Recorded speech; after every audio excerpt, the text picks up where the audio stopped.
Bonjour à toutes et à toutes, c'est Jeanne, j'espère que vous allez bien. Aujourd'hui, on se retrouve pour une nouvelle vidéo. Dr. A va nous donner une astuce très importante pour aider les défenseurs en 1 contre 1.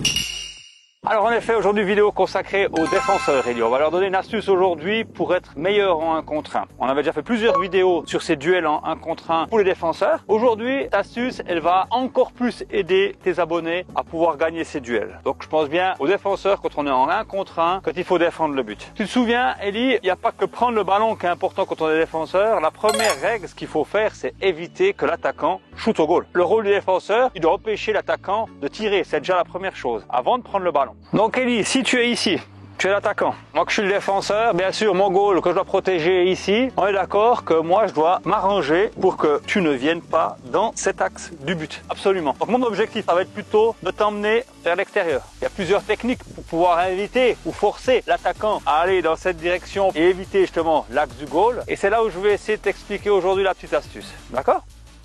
Et dans football.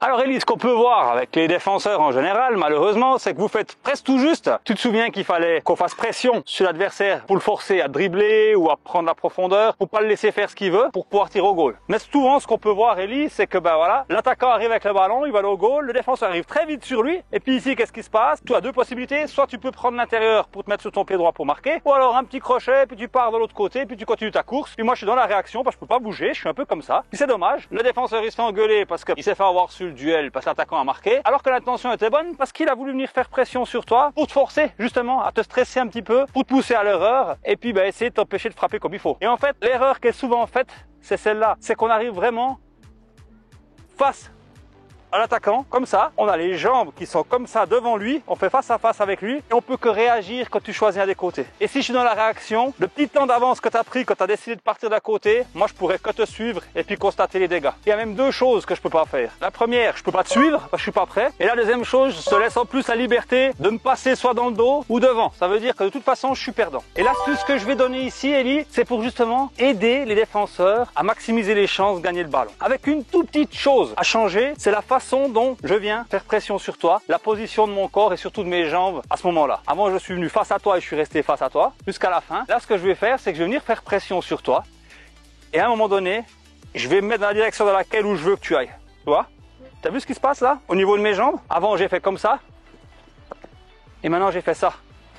Je suis venu t'inviter à faire ça. Tu vois ce que je veux dire? Ça, c'est que le bas du corps. Ce changement entre ça et ça, parce que tu regardes cette jambe, elle te montre où je veux que tu ailles. Et il y a de grandes chances que tu ailles ici. Si tu prends la direction, vas-y maintenant. Eh ben, je viens avec toi.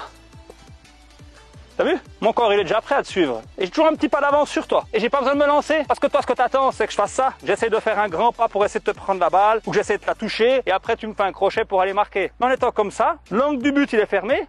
Et gentiment, tu te rapproches de la ligne de fond, tu vas être bloqué, tu vas devoir faire un crochet, quelque chose pour pouvoir te sortir de cette situation. Donc, mon premier objectif, il est réussi. T'as pas pu frapper au goal en faisant ça.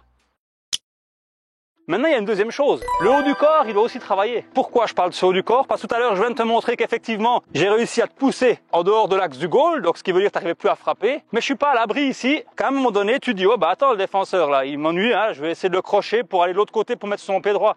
Et là, si je me concentre que là-dessus, qu'est-ce que tu fais toi? Tu arrives à faire le crochet et tu arrives encore à frapper. C'est là que le haut du corps, il rentre en ligne de compte et il a aussi un rôle à jouer dans ce geste technique, ce geste défensif. Il n'y a pas que les jambes qui travaillent, mais ce haut du corps, il va devoir travailler un petit peu aussi. Et ça, c'est pour me prémunir de deux choses. La première, c'est pour vraiment t'inviter à aller dans cette direction avec mon bas du corps. Et en plus, tu vas voir qu'avec ma main, je vais venir un peu faire comme ça. Tu vois? Vas-y, maintenant, essaie de faire le crochet. Hein, tu peux plus trop, là. Ça t'empêche, sans faire de faute, de te donner l'idée de faire le crochet et de me mettre dans le vent. Donc ça veut dire que je te réduis tout ton champ d'action de frappe et puis en plus de vouloir faire un crochet pour me mettre dans le vent. T'as plus qu'une solution, c'est de partir là-bas ou d'essayer de frapper comme tu veux, dans le désespoir, mais en tout cas ça sera pas une bonne frappe parce que je serai là pour essayer de la contrer. Enfin, je resterai sur mes appuis. Ok Ellie, c'est toi qui vas faire le jeu du défenseur un petit coup, tu vas pratiquer. Ça a l'air très facile, mais on résume juste le mouvement pour bien être juste. On est dynamique sur ses appuis, on est assez bas. On oriente le corps dans la direction dans laquelle on veut aller. Le haut du corps invite l'attaquant à venir ici.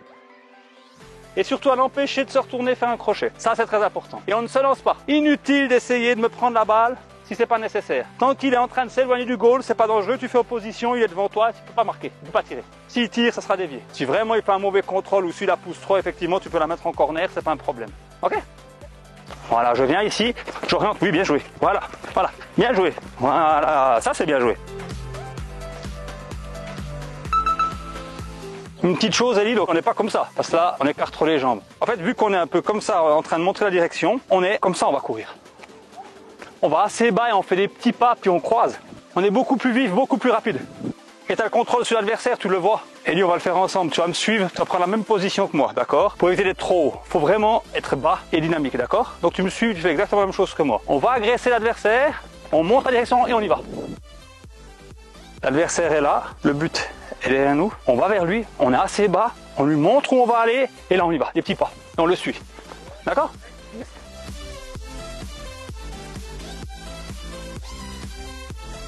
Toi, pour moi c'est difficile là, hein? Parce que je sais que si je vais essayer de rentrer, ça va toucher, elle va sortir, tu vois.